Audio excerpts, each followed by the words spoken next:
नमस्कार, मैं हूं रमन पांडे। उत्तर प्रदेश के मुख्यमंत्री योगी आदित्यनाथ ने गुंडे माफिया को चेतावनी देते हुए कहा है कि जो बहन बेटियों के लिए खतरा बनेगा उसका जीना हराम कर देंगे। उनका यह भी कहना था कि अपराध और अपराधियों के प्रति जीरो टॉलरेंस की सरकार की नीति है और जो भी इसको तोड़ने की कोशिश करेगा या जो भी इसको डिस्टर्ब करने की कोशिश करेगा उसका जीना हराम कर दिया जाएगा। कोई गरीब, कोई व्यापारी या फिर बहन बेटियों के लिए जो भी खतरा बनेगा तो उत्तर प्रदेश की पुलिस उसके लिए ज़रूर खतरा बनेगी। इसी मुद्दे को लेकर आज की डिबेट है, लेकिन डिबेट पर जाने से पहले और मेहमानों को परिचय कराने से पहले आपको आदित्यनाथ का बयान सुनवाते हैं। नगर पंचायत के विकास की अनेक योजनाओं को आगे बढ़ाने का कार्य आप सबने किया है। मैं इसके लिए पूरे उनवल उर्फ कस्बा संग्रामपुर के आप सभी भाइयों बहनों को और आसपास के गांवों के सभी भाइयों बहनों को हृदय से बधाई देता हूं, अपनी शुभकामनाएं देता हूं। इस नगर पंचायत में वर्तमान में 338 लोगों को वृद्धावस्था पेंशन, 152 को निराश्रित महिला पेंशन का लाभ भी यहां प्राप्त हो रहा है। आज विकास की इन सभी प्रक्रियाओं के साथ आपके साथ जुड़ने के लिए मैं स्वयं यहां पर आया हूं, क्योंकि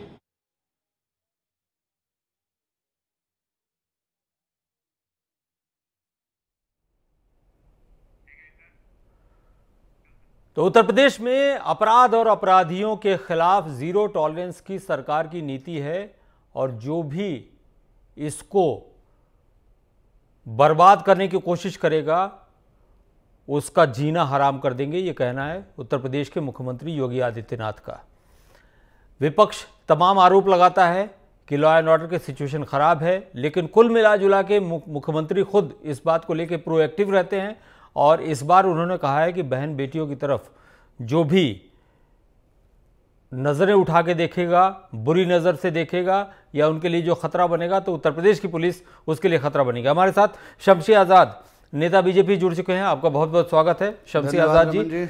तारिक अहमद लारी नेता समाजवादी पार्टी, आपका भी बहुत बहुत स्वागत है। शैलेंद्र तिवारी प्रवक्ता कांग्रेस, ये भी जुड़े हुए हैं और AK जैन साहब पूर्व बीजेपी, वो भी जुड़े हुए हैं, आपका भी बहुत बहुत स्वागत है। तो चलिए सबसे पहले शुरुआत करते हैं शमशी आज़ाद से। शमशी जी, जिस तरीके से मुख्यमंत्री योगी आदित्यनाथ ज़ीरो टॉलरेंस की नीति को लेकर चल रहे हैं और जिस तरीके से अपराध और अपराधियों के खिलाफ एक मुहिम छेड़े हुए हैं, उसको लेकर आपका रिएक्शन?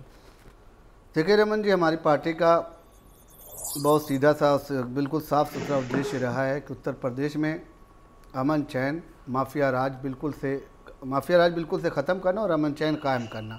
और इसी पर उत्तर प्रदेश की सरकार को दोबारा से जनता ने सत्ता में बैठाला, योगी जी को दोबारा से मुख्यमंत्री बनाया। तो ये सिर्फ इसका सबसे बड़ा कारण यही रहा कि उत्तर प्रदेश में जो लगातार 6 साल से अमन चैन बना हुआ है, एक भी दंगे नहीं हुए। और आपने देखा कि उत्तर प्रदेश में जो माफियाओं का एक राज चला करता था, 20 गाड़ियों के साथ लोग चला करते थे, एक काफिला चला करता था, संगीनें निकली हुई, बंदूक के नाले निकली हुई, पीछे से आगे से लोग जिंदाबाद मुर्दाबाद करते हुए।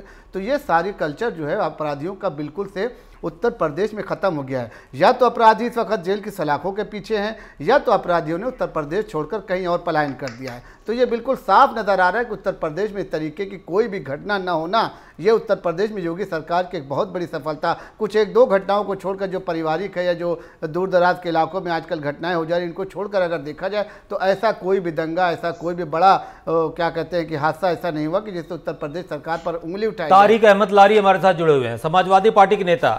आप इस बात से कितना सहमत हैं कि उत्तर प्रदेश में लॉ एंड ऑर्डर की स्थिति बिल्कुल ठीक ठाक है और कल जो मुख्यमंत्री ने बयान दिया है कि बहू बेटियों को जो बुरी नज़र से देखेगा या जो उनके लिए ख़तरा बनेगा, जो गरीबों के लिए ख़तरा बनेगा, जो व्यापारियों के लिए ख़तरा बनेगा, जो कानून के लिए ख़तरा बनेगा, ऐसे अपराधियों को बख्शा नहीं जाएगा और उसका जीना हराम कर दिया जाएगा? आपका रिएक्शन?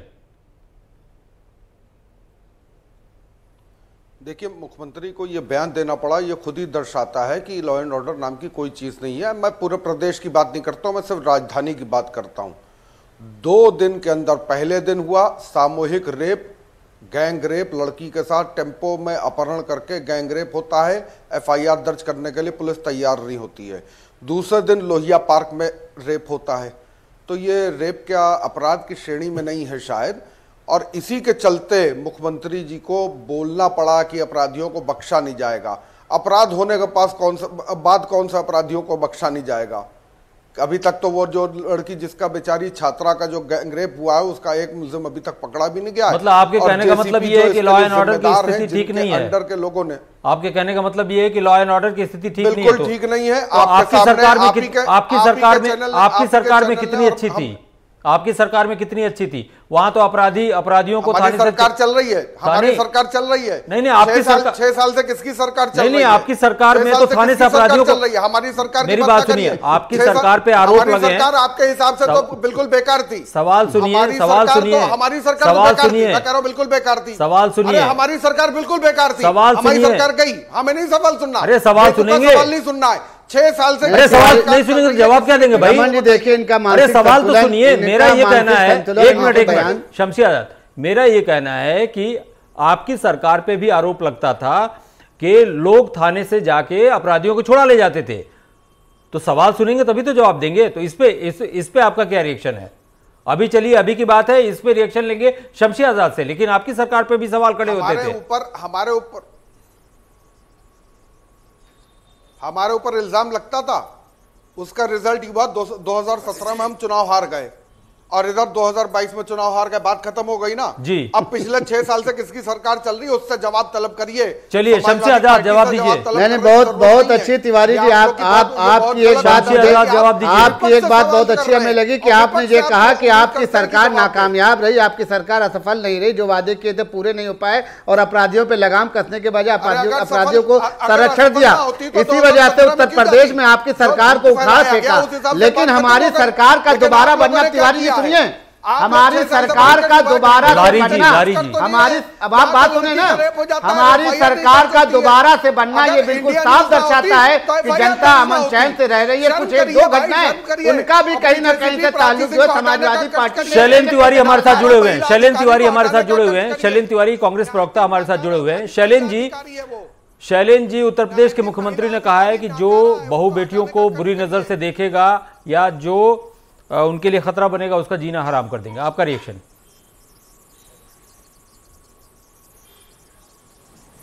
देखिए, मुख्यमंत्री जी अक्सर ऐसे बयान दिया करते हैं, अच्छी बात है। अब जब इस तरह की संवेदना होती है तो आदमी इसी तरह के बयान देता है। बात यह है कि काम बयानवीरों से काम नहीं होगा, काम होगा कर्मवीरों से, जो कर्म से काम करके कर सके, जो घटनाओं को रोक सके, बलात्कार रुक सके, चोरी रुक सके, डकैती रुक सके, इन पे काम होगा, करप्शन रुक सके, भ्रष्टाचार रुक सके। इस पे काम करने की ज़रूरत है। मसला ये है कि योगी जी को ये कहना क्यों पड़ रहा है जीना हराम कर देंगे? क्यों ऐसी नौबत आई? ऐसा क्या हो गया? ऐसी क्या स्थिति हो गई? ये सब चीज़ें कहाँ से आईं? मुख्यमंत्री जी को ये क्यों कहना पड़ा? सवाल गंभीर है। अगर आप इस सवाल में नहीं जाना चाहते हैं तो अलग बात है, लेकिन जनता के दिमाग में सवाल है कि 37 लाख लोग परीक्षा देने गए, व्यवस्था नहीं थी। जनता के जो है जहन में सवाल है कि तमाम चीज़ें जो अव्यवस्थित हैं वो हैं। जनता के जहन में सवाल है कि सड़क पे गड्ढे हैं। जनता के जहन में सवाल है कि हाउस टैक्स अपने आप 4 गुना बढ़ रहा है। जनता के जहन में सवाल है लॉ एंड ऑर्डर ख़राब है। इसकी पुष्टि आप खुद कर रहे हैं क्योंकि आप कह रहे हैं अपराधियों का जीना हराम कर देंगे। कुल मिलाकर के ये सवाल खुद खड़े किए हैं आपने। आप ही के सवाल हैं, आप ही का बवाल है, आप ही को मलाल है। अब आप सोच लीजिए क्या सच और क्या हलाल है। बिल्कुल। AK जैन साहब हमारे साथ जुड़े हुए हैं, पूर्व DGP। जैन साहब, आपसे जानना चाहेंगे, पुलिस के सामने तमाम तरह के चैलेंजेस होते हैं। ऐसे में एक उत्तर प्रदेश एक बहुत बड़ा स्टेट है, उसको कंट्रोल करना किसी भी सरकार के लिए बहुत मुश्किल काम होता है, पुलिस के लिए मुश्किल काम होता है।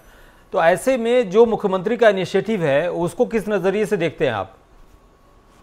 नहीं, वो सराहनीय मैं मानता हूँ। देखिए, वो गृह मंत्री भी हैं, ये फर्ज बनता है कि वो पुलिस का मनोबल बढ़ाने के लिए, जनता का मनोबल बढ़ाने के लिए, उनको इस बात के लिए प्रेरित करने के लिए कि अच्छे से अच्छा कार्य करें, इस प्रकार का बयान दें। और जैसे जहाँ तक बात रही लखनऊ की 2 रेप की घटनाओं की, जो लोहिया पार्क में रेप हुआ उसका एक्यूज 4 घंटे बाद कानपुर से पकड़ लिया गया। और दूसरा वाला भी पकड़ा जा चुका है। जो ब्लाइंड केस एक टीचर का गैंग रेप का दर्ज हुआ था, ये बिल्कुल ब्लाइंड केस था। करीब 822 एक सेकंड जरा सा शराफत से पेश आइए, किसी को बोलने दीजिए किसी को। जब आपका टर्न आए तो आप बोलिएगा। आपको लारी जी इसके बाद आपको बोलने का मौका दिया जाएगा। लारी जी बात सुन लीजिए जी। तो जहां तक रही उसकी बात, उस केस को कि वो टीचर नहीं थी, 18 साल की 12वीं क्लास की छात्रा थी। वो ट्यूशन पढ़ाने गई थी कठौता चौराहे के पास में। जी सारी जानकारी है, इसलिए बोल रहा हूं मैं चैनल के ऊपर। आपके पास कोई और जानकारी हो तो उसको आप शेयर कर लीजिए। जी बोलिए जैन साहब बोलिए। ब्लाइंड केस था, इसको वर्कआउट किया। 822 टेम्पो वालों से पूछताछ की गई है, वो वर्कआउट हुआ। और जो दूसरा अभियुक्त था उसका, वो भी पुलिस मुठभेड़ में गोली खाकर वो भी गिरफ्तार हो चुका है। घटनाएं दुर्भाग्यपूर्ण हैं, ये नहीं होनी चाहिए राजधानी में, पर सख्त से सख्त कार्रवाई करना पुलिस का कर्तव्य बनता है जी। और मुझे बताया गया है कि इनमें दोनों में गैंगस्टर्स एक्ट और एनएसए की कार्रवाइयां हो रही हैं।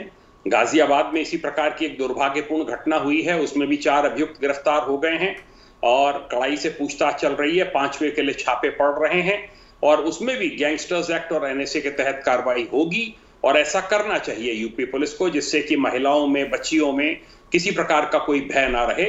और जो भी घटनाएं हों उनमें शीघ्र से शीघ्र चार्जशीट फाइल करके, साक्ष्य एकत्रित करके कोर्ट में फाइल कर दें, फास्ट ट्रैक कोर्ट में, जिससे कि मुकदमे चल सकें और शीघ्र से शीघ्र उनको उनमें सजा हो सके। बिल्कुल। तारिक अहमद लारी, आप कुछ कह रहे थे। मैं ये कह रहा था कि वो छात्रा थी जो अपने ट्यूशन पढ़ाकर अपनी स्कूल की फीस जमा करती थी। जी चलिए। और रेप्यूटेड स्कूल की छात्रा थी जी, बाकायदा रेप्यूटेड स्कूल की सर छात्रा थी। और दूसरी बात, आप कह रहे हैं कि वर्कआउट किया, आपको जानकारी नहीं है, जानकारी हासिल करिए सर। आप डीजीपी रहे हैं और मैं आपसे बहुत अच्छी तरह से, आप मुझसे बहुत अच्छी तरह से परिचित हैं। बाकायदा पुलिस की कार्यप्रणाली आप जानते हैं। पुलिस ने उनके सहयोगियों को अरेस्ट किया था, इस्माइल और पंकज करके आदमी को, अब बाकायदा उनको छोड़ दिया गया। बाकायदा एफआईआर दर्ज नहीं की गई, छोड़ दिया गया उन लोगों को। और वो टेम्पो एसोसिएशन के कुछ पदाधिकारी भी थे, इसलिए उनको छोड़ भी दिया गया बाकायदा। और बाद में जब मामला दर्ज हुआ इंडिया न्यूज़ की वजह से और मेरी वजह से, जो मामले आगे बढ़े, दर्ज हुआ रिपोर्ट, तब जाके इन्होंने उन्हीं दोनों लोगों को उठाकर उन्हीं के माध्यम से दोनों लोगों को गिरफ्तार करने की कोशिश की। एक गिरफ्तार हुआ, दूसरा भाग गया।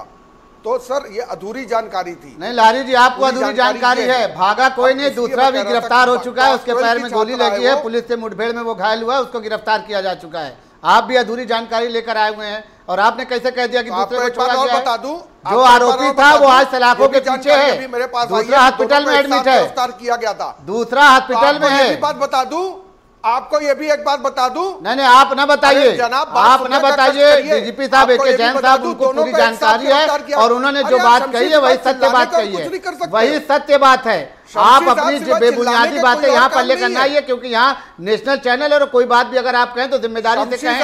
आपने कह दिया कि दूसरा अपराधी गिरफ्तार नहीं हुआ है, वो चिल्लाइए। पुराने दूसरे अपराधी का नाम भी आपको नहीं मालूम, दूसरे अपराधी का नाम क्या है? ये जितना चिल्लाना है, नहीं चिल्लाने वाली बात नहीं है यहाँ पर। वहां जाके अपने आप लोगों का काम यही है कि अब गिरफ्तार हो गया तो आप राजनीति नहीं कर पा रहे हैं। अभी गिरफ्तारी न हुई होती तो आप हो हल्ला करते, धरना करते, प्रदर्शन करते, ये करते, वो करते। ये सब चीजें आपको हादसा जैसा माहौल आपको बनाने को मिला नहीं। तुरंत मुख्यमंत्री ने आदेश करके तुरंत उनकी गिरफ्तारी कर ली। गाजियाबाद में भी जो केस हुआ उसकी भी गिरफ्तारी हुई, लोहिया पार्क में जो केस हुआ उसकी भी गिरफ्तारी हुई। कि कितने मुकदमे दर्ज हैं, ऐसा है। माल देखो, शमील शमशी के ऊपर कितने मुकदमे दर्ज हैं। तो शमील शमशी के ऊपर मुकदमे दर्ज, आप जाकर गिरफ्तार करवाइए। मैं यहाँ शमील शमशी की वहां वकालत करने नहीं बैठा हुआ। आपकी जानकारी में शायद बातें नहीं है, यहाँ पर शमील शमशी की बात करने के लिए मैं नहीं बैठा हूँ। मैं यहाँ पे भारतीय जनता पार्टी का प्रवक्ता बन के बैठा हूँ, उनका कार्यकर्ता बन के बैठा हूँ। मैं सरकार की बात कर रहा हूँ यहाँ पर। आग लगाने के और दलाली का कोई काम नहीं कर रहा।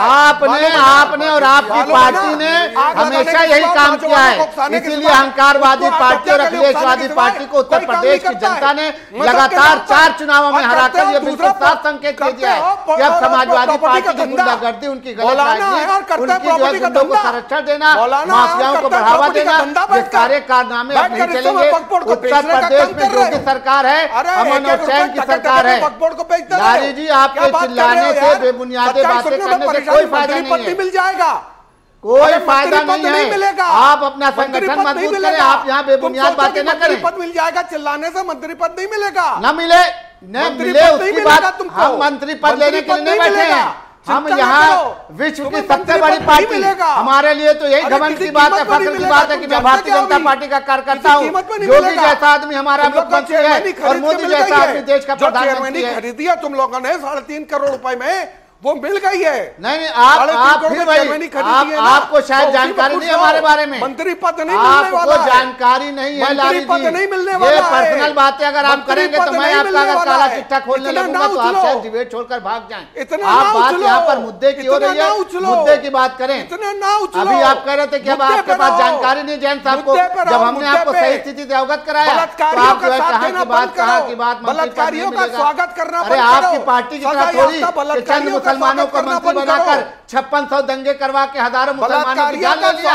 हमको ऐसा समझौता है, लात मारते हम ऐसी कुर्सी पर जो मुसलमानों की जान से समझौता करके ले जाए। हम कारसेवकों पर गोली चला के सत्ता नहीं हासिल कर सकते। बेटी का रेप करते हो, उनका स्वागत करते हो। इतने बेशर्म हो तुम लोग तो यार, क्या कहा जाए। बेशर्मी आपकी दिख रही है कि बेशर्मी दिख रही है, बात मुद्दे की हो रही है, मुद्दे की बात करें। फूल माला मिठाई करके, अरे भाई त्रिपाठी जी हट गए क्या? मुद्दे पे आइए, मुद्दे पे आइए। बारात आई है बलात्कार करने वालों की, बलात्कारियों की, वही बलात्कारियों का स्वागत करते हैं ये, और कहते हैं हम बहुत अच्छे हैं, कहते हैं हमने कानून व्यवस्था बहुत अच्छी कर रखी है, पूरे देश में नंगा नाच रचा रहे हैं और कह रहे हैं कि कानून व्यवस्था। अरे देश में नंगा नाच हो रहा तो आपके नेता को उतरना चाहिए।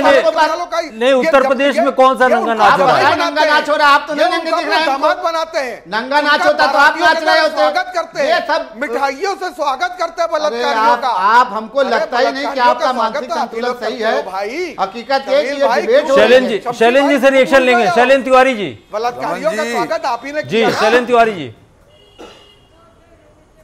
ऐसे ही झूठे लोग चिल्लाते हैं जी, बोलिए शैलेंद्र तिवारी। एक बात बताइए, हम लोग बचपन में कहा करते थे कि सच बात को जोर से चिल्लाने की जरूरत नहीं है। जो चिल्ला चिल्ला कर बोलता है, चिल्ला चिल्ला कर झूठ को ही सच किया जाता है। सच तो होता है, सच तो नॉर्मल कहा जाता है। सच ये है कि 1150 रुपये का सिलेंडर है, सच ये है कि 25 रुपये की CNG 97 रुपये की है, सच जो अभी जैन साहब ने कहा कि अपराधी के साथ सख्त से सख्त कार्रवाई होगी, बिल्कुल ठीक बात है। मगर जैन साहब को मैं जानता हूँ, व्यक्तिगत रूप से वो अधिकारी रहे हैं, वो किसी भी मामले में निर्देश देते थे, उस पर एक्शन होता था। आज के निर्देशन पे एक्शन नहीं है। इतना वक्त, और सबसे बड़ी चीज ये है, किसी अपराध की घटना होने पर वो बता रहे हैं मुख्यमंत्री ने पकड़ लिया। अरे कौन से प्रदेश का मुख्यमंत्री कहता है कि भैया अपराध बढ़ने दो? कौन से प्रदेश का मुख्यमंत्री कहता है? किस मुख्यमंत्री ने आज तक कहा है? तो आपके हिसाब से लॉ एंड ऑर्डर की सिचुएशन ठीक नहीं है, अपराध कंट्रोल में है। मतलब आपके हिसाब से लॉ एंड ऑर्डर की सिचुएशन ठीक नहीं है? देखिए, लॉ एंड ऑर्डर की सिचुएशन, अरे सब कुछ मेरे हिसाब से थोड़ी चलेगा।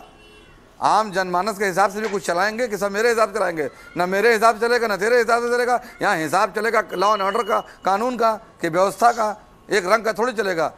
जो संविधान है उसका व्यवस्था चलेगी, उस पर चलेगा काम। मैंने पिछली बार भी कहा था कि अगर थाने लेवल से सुनवाइयाँ होने लगें, पुलिस की पेट्रोलिंग ठीक तरीके से होने लगे, तो आप यकीन मान लीजिए अपराध के इस तरीके के घटिया जो भत्सर अपराध हैं, जघन्य अपराध हैं, उन अपराधों में कमी आएगी। लेकिन क्या है, पेट्रोलिंग के नाम पे करप्शन है, भ्रष्टाचार है, अत्याचार है, दुराचार है, बलात्कार है, यही सब चल रहा है हर जगह, हर चीज़, हर मामले में। मेरा कहने का मतलब है कि आपको चीख कर चैनल पर यह बताना पड़ रहा है कि मुख्यमंत्री जी ईमानदार हैं, मुख्यमंत्री जी का लॉ एंड ऑर्डर देख रहे हैं। इसका मतलब कहीं ना कहीं गड़बड़ है। चीखना नहीं आप गलत दिशा में जा रहे हैं। शैलेंद्र तिवारी जी, आप गलत दिशा में जा रहे हैं। मुख्यमंत्री का बयान आया था, सुनिए, मुख्यमंत्री का बयान आया था, इस बयान पे डिबेट हो रही है। शैलेंद्र जी तो इस गलत बयान दिशा में सुनिए, शैलेंद्र जी तो गलत दिशा में आपको दिखेंगे ही। नहीं, सुनिए मेरी बात तो सुन लीजिए। सुनिए शैलेंद्र जी आपको गलत सुनिए शैलेंद्र तिवारी, तारिक अहमद लारी, ये दोनों लोग बैठे हुए हैं। आप दोनों लोग से तो मैं पूछ रहा हूं ना, आप दोनों लोग तो बता ही रहे हैं ये लॉ एंड ऑर्डर की सिचुएशन गड़बड़ है। आप दोनों लोग तो बता ही रहे हैं, आपका पक्ष तो सुन ही रहे हैं। मुख्यमंत्री का बयान आया है, इस पर डिबेट हो रही है। की जरूरत क्या है जी? तो क्या बयान दे रहे समाजवादी पार्टी? लाने की जरूरत क्या है? किस प्रदेश के मुख्यमंत्री ने कभी कहा है कि यहाँ पे अपराध हो रहा है? अपराध नहीं तो आप क्या चाहते हैं समाजवादी पार्टी के नेताओं की तरह बयान दे कि आप अपराध करें, हम अपराधी के साथ हैं? अपराध होने दो। ये जिस तरीके से माफियाओं को संरक्षण देते थे, इस पर बयान दिया जाए? ये गुंडे माफियाओं को सांसद और विधायक बनाते थे, ऐसा हम बयान दें? हमारा नेता तो यही कहेगा ना कि हम अपराध पर लगाम लगा रहे हैं, हम ऐसे लोगों को नहीं छोड़ेंगे। ना बिल्कुल ना बयान दीजिए। किस तरीके का बयान आप चाहते हैं? अभी बयान न दिया जाता तो आप कहते कि आपके नेता बयान नहीं दे रहे हैं, आपके नेता सामने आने से बोल रहे, भाग रहे हैं, बोल नहीं रहे। अब बयान दिया जा रहा है तो आप उसको कह रहे हैं कि अपराध है इसलिए बयान दिया जा रहा है। त्योहार है, त्योहार इतना बड़ा, दशहरा गुजरा है, सकुशल गुजरा, उसके बाद दिवाली इतना बड़ा त्योहार हो रहा है। इसी चीजों को मद्देनजर रखते हुए बयान दिया है कि देश अगर प्रदेश में अपराध हुआ तो अपराधियों को नहीं छोड़ेंगे। हम समाजवादी पार्टी और कांग्रेसियों की तरह उनका समर्थन थोड़ी कर रहे हैं। हमने अपराधियों को पकड़ा कि नहीं पकड़ा? बयान की अवहेलना कौन कर रहा है भाई? कराया कि नहीं? कौन बोल रहा है? क्या था 2012 में यही होता था कि अगर कोई गरीब मकान बनाने के लिए जैसे तैयार होता था, सपा के गुंडे पहुंच जाते थे टैक्स लेने के लिए। आज कोई ऐसा केस हो रहा तो बताएं, किसी की जमीन होती थी, कब्जा सपा का होता था, किसी का मकान होता था, कब्जा सपा का होता था। तो ये सारी चीजें खत्म कर दी गई है। बोलिए शैलेंद्र तिवारी, बोलिए शैलेंद्र जी।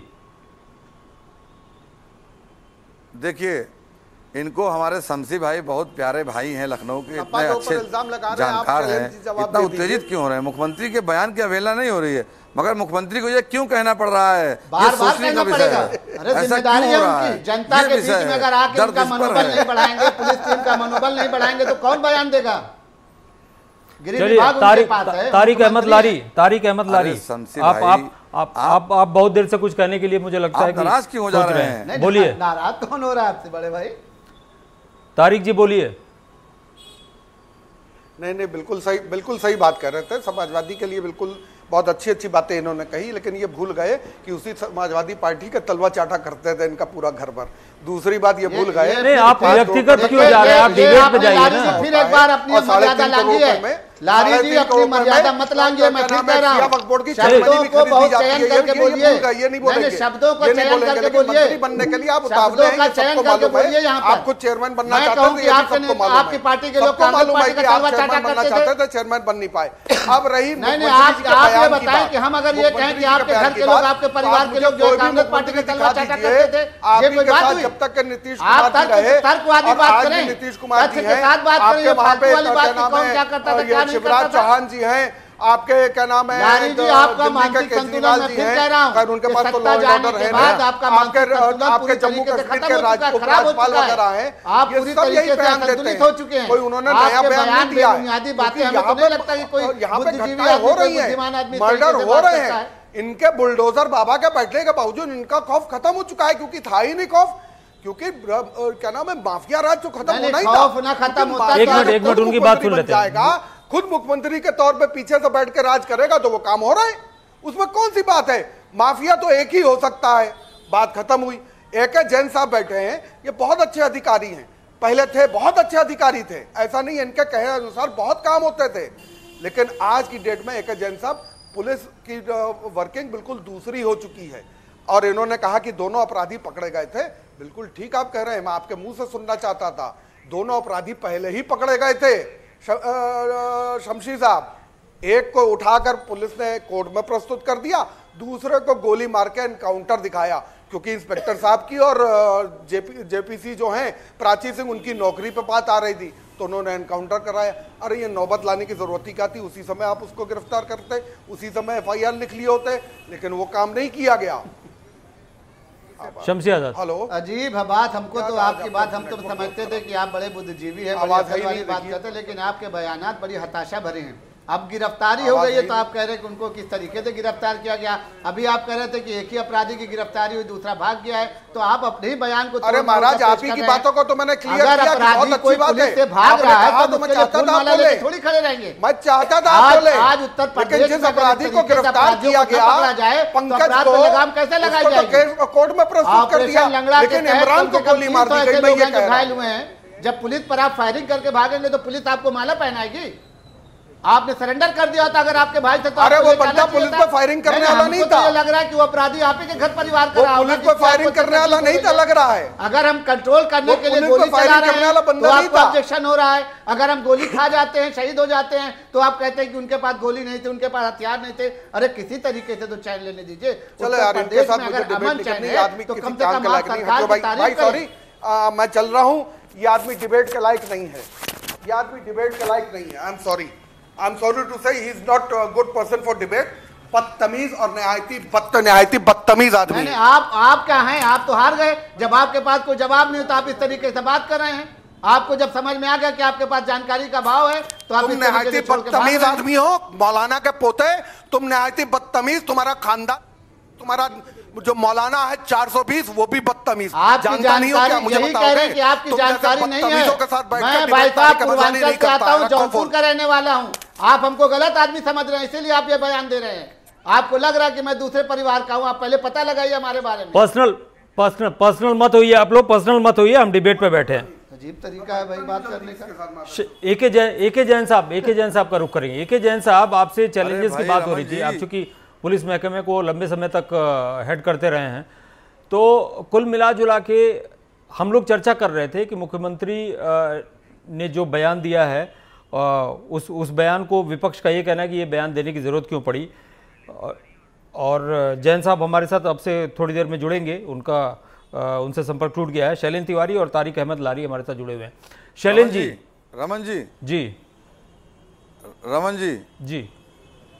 रमन जी देखिए, मेरा सीधा सवाल है। अगर अभी हमारे जैन साहब जुड़ेंगे तो अगर वो इंटरेक्शन करने के लिए कहें तो मेरा आप करा दीजिएगा।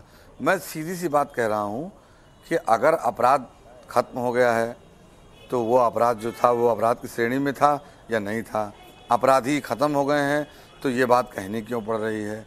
सवाल ये है कि आज व्यवस्था को चलाने के लिए व्यवस्थापक को क्या क्या बातें कहनी है ये तो हम नहीं बताएंगे, लेकिन व्यवस्थापक को क्या बात नहीं कहनी है या क्या बात कहनी पड़ गई, इसकी वजह क्या है। ये सवाल ये है, सबसे बड़ा सवाल है कि लॉ एंड ऑर्डर के नाम पर क्या स्थिति है। थानों में वसूली चल रही है, चौराहों की स्थिति खराब हो चुकी है। ये सब बहुत खराब हालत है। अब कोई आदमी कह पा रहा है, कोई नहीं कह पा रहा है। शमसी आजाद, हम यहाँ बैठकर आपके चैनल से कह रहे हैं मुख्यमंत्री जी योगी हैं, लेकिन व्यवस्था पूरी की पूरी रोगी है। तिवारी जी, आप बड़े भाई भी हैं हमारे और कांग्रेस पार्टी से आते हैं, आपसे हमारा संपर्क भी रहा है, मैं अच्छी तरीके से आपको जानता हूं। लेकिन इस वक्त त्यौहार का मौका है, अगर प्रदेश में कुछ एक दो घटनाएं हो रही है तो उस पर अगर मुख्यमंत्री का बयान आ रहा है तो ये मनोबल बढ़ाने के लिए होता है, कि जनता को विश्वास दिलाने के लिए होता है कि आगे कोई ऐसी घटना नहीं होती है। ये आधिकारिक बयान होता है, ये मुख्यमंत्री खुद बयान दे रहा है कि अगर इस तरीके का कोई ये बात मनोबल बढ़ाने के लिए है। अगर इस तरीके का अपराध होगा तो बयान तो यही दिया जाएगा ना कि भाई आगे से अपराध को रोका जाएगा। अब ये तो है ना, मुख्यमंत्री ने ये बयान तो दिया नहीं कि भाई पूरी तरीके से सब ठीक ठाक चल रहा है। उनके बयान से भी कहीं ना कहीं। 1 मिनट के लिए जी,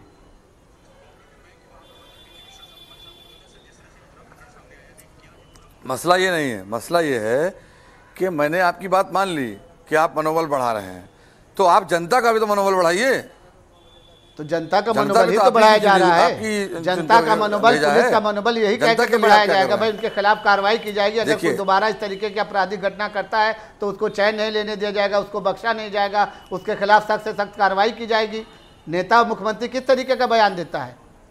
त्योहार को मद्देनजर देखते हुए ना तो बयान दिया जा रहा है कि उत्तर प्रदेश में जिस तरीके का अमन चैन बना हुआ उसी को बरकरार रखने के लिए बयान दिए जा रहे हैं। मेरा सवाल एज ए विपक्ष के रूप में, मेरा सवाल मुख्यमंत्री के बयान पर नहीं है, मेरा सवाल व्यवस्था पर है। पुलिस ने, सरकार, जनता, इनके बीच और अपराधी के जो सिस्टम के खिलाफ जो चीज़ें हैं, इन तीन चीज़ों के बीच में जो तंत्र है वो तंत्र कहीं ना कहीं फेल है, जिसके कारण ये सब घटनाएं हो रही हैं। नहीं, और मैं आपके चैनल के माध्यम से जिम्मेदारी से कहता हूँ, घटनाओं का मेरे जैसे आपके जैसे तमाम लोग वहाँ पर फेल होता है। गंभीर बात में कह रहा हूँ, तंत्र वहाँ पर, गंभीर बात में कह रहा हूँ रमन भाई, तंत्र वहाँ पर फेल होता है जब अपराध करने के बाद अपराधी घूम रहा हो। 1 मिनट रुक जाइए ना, अरे 1 सेकंड सुन तो लीजिए शमसी भाई, 1 सेकंड सुन लीजिए। मैं गंभीर बात कहने जा रहा हूँ, आप समझिए बात को। मैं यहाँ इंडिया न्यूज़ चैनल के माध्यम से एक बात कहना चाहता हूँ, समाज के प्रत्येक मर्द जाति का, मर्द बिरादरी का जिम्मेदारी बनती है कि जहाँ पर एक बच्ची हो अपनी जिम्मेदारी का निर्वहन वो अवश्य करे। सरकार के निगाह है कि नहीं है ये बात का विषय है, हम सब की उतनी ही जिम्मेदारी बनती है, हमारी रिस्पॉन्सिबिलिटी उतनी ही बनती है जितनी एक हमारे भाई, हमारे बहन, हमारी माता, हमारी भाभी, हमारी चाची, हमारी बहन के लिए पड़ती है, उतनी समाज में एक महिला के लिए पड़ती है। क्योंकि आज की तारीख में समाज के हर कोने में, हर स्थान पर महिलाएं काम करने के लिए जा रही हैं। बहुत बड़ा दर्दनाक घटना है, आप बात समझिए। चीखने चिल्लाने की बात नहीं है, बात समझने की बात है, संदेश देने की बात है। हम तमाम मर्द जाति को, मर्द बिरादरी को यह समझना चाहिए कि हमें कहीं ना कहीं किसी न किसी स्त्री को किसी रूप में भी ताकत देनी है। वहाँ पे खड़े होकर के हमें वहाँ पर उसके पिता के रूप में, भाई के रूप में, हर रूप में खड़े होकर उसकी मदद करनी चाहिए। हमें भी अपनी जिम्मेदारी नहीं, बात आपकी सही है कि समाज को जागृत होना चाहिए, समाज को लगातार इन सब चीज़ों पर जो है तो संज्ञान लेना चाहिए। आपकी बात बिल्कुल सही है, लेकिन कुछ एक अपराधी जिनका जो मानसिक विक्षिप्त रूप के होते हैं, जो नशा के आदी होते हैं, जो ड्रग्स वगैरह लेते रहते हैं, ये सारे अपराध उनके द्वारा किए जाते हैं। ये सुनियोजित तरीके से, इस तरीके से गैंग बनाकर 2 लोगों ने किस तरीके से उसकी रेकी की होगी, पूरा प्लान किया होगा। अब प्लान के बारे में तो जानकारी हुई नहीं, लेकिन जैसे ही हादसा होता है, जैसे ही घटना घटती है, वैसे ही हमारी सरकार का ये काम होता है कि हम उनको गिरफ्तार करें। और हमने कोई भी देरी नहीं की। विपक्ष आज इसी वजह से परेशान है कि उसको इस पर राजनीति करने का मौका नहीं मिला। अगर यही अभी गिरफ्तारी न हुई होती तो यही जो अभी साहब भाग गए हैं, अगर यही गिरफ्तारी न हुई होती तो सीना पीट पीट कर चिल्ला रहे होते, धरना दे रहे होते, प्रदर्शन कर रहे होते, कैंडल मार्च निकाल रहे होते। अब गिरफ्तारी हो गई तो उनका कहना कि क्यों गिरफ्तार किया, गोली क्यों मार दी, एक को गिरफ्तार किया, दूसरे गोली क्यों मार दी, तो इनको पीड़ा क्यों हो रही इस पर। मैं लारी साहब से पूछना चाहता था, मगर उनकी समझ में जो आया, उन्होंने शमसी परिवार को समझकर हमको बयान दिया। ये उनकी गलतफहमी है, उनको शायद पता नहीं है मेरे बारे में। जी शैलेंद्र तिवारी। शमसी भाई देखिए, मैं सिर्फ ये कहना चाहता हूँ कि पर्सनल तो चैनल पे होना नहीं चाहिए, क्योंकि ये राजनीतिक चीजें हैं, सामाजिक चीजें हैं, समाज के दृष्टिकोण से हम बात करते हैं। भाई बड़ी पार्टी क्या बयान दे रहे हैं, बड़ी पार्टी के पे बैठे हुए हैं प्रवक्ता। लॉ एंड ऑर्डर को लेकर के मेरी बात सुनिए, मैं एक बात कहना चाहता हूं कि जो सामाजिक दृष्टिकोण है उस पर हमें ज़्यादा फोकस करना चाहिए, हमें उस पर जिम्मेदारी निभानी चाहिए। क्योंकि आज की तारीख में हमारे घर के भी बच्चे कहीं जाते हैं, कहीं काम करते हैं, दूसरे के घरों के बच्चे भी कहीं काम करने जाते हैं। हमारी आपकी भी रिस्पॉन्सिबिलिटी है कि इस तरह की जगहों पर नज़र रखें और पुलिस को सूचना करें। और पुलिस की जिम्मेदारी बनती है कि आम जनमानस की बात को तत्काल सुनवाई करें, क्योंकि पुलिस इस बात में हिला हवाली करती है। मैं इस बात को चलिए कुल मिला जुला के देखिए, सरकारों के पास कोई भी सरकार हो चैलेंजेस तो रहते ही हैं। मुख्यमंत्री इनिशिएटिव लेते हैं इसलिए, और खुद से वो चीज़ों को हैंडल करते हैं। जो भी केसेस आए हैं उसमें फौरन गिरफ्तारियां भी हुई हैं, लेकिन सवाल उठेंगे। जब जब ऐसे केसेस आते रहेंगे तब तक सवाल उठेंगे। शमसी आज़ाद आपका बहुत बहुत धन्यवाद, शैलेंद्र तिवारी आपका बहुत बहुत धन्यवाद। रुकते हैं छोटे से ब्रेक के लिए। नमस्कार।